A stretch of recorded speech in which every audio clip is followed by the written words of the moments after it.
பிஸ்மில்லாஹிர்ரஹ்மானிர்ரஹீம். நபியின் மனைவியாரே, நீங்கள் பெண்களில் எவரையும் போன்றோர் அல்லர். நீங்கள் இறைவனுக்கு அஞ்சினால் குலைந்து பேசாதீர்கள். எவனது உள்ளத்தில் நோய் உள்ளதோ அவன் சபலப்படுவான். அழகான கூற்றையே கூறுங்கள்.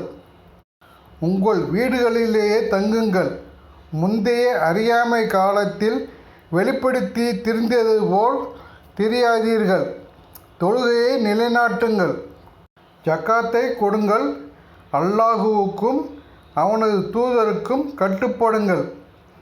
இவ்வீட்டாராகிய உங்களை விட்டு அசுத்தத்தை நீக்கவும் உங்களை முழுமையாக பரிசுத்தப்படுத்தவுமே அல்லாஹ் நாடுகிறான்.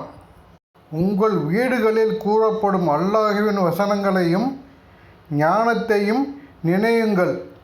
அல்லாஹ் நுணுக்கமானவனாகவும் நன்கறிந்தவனாகவும் இருக்கிறான்.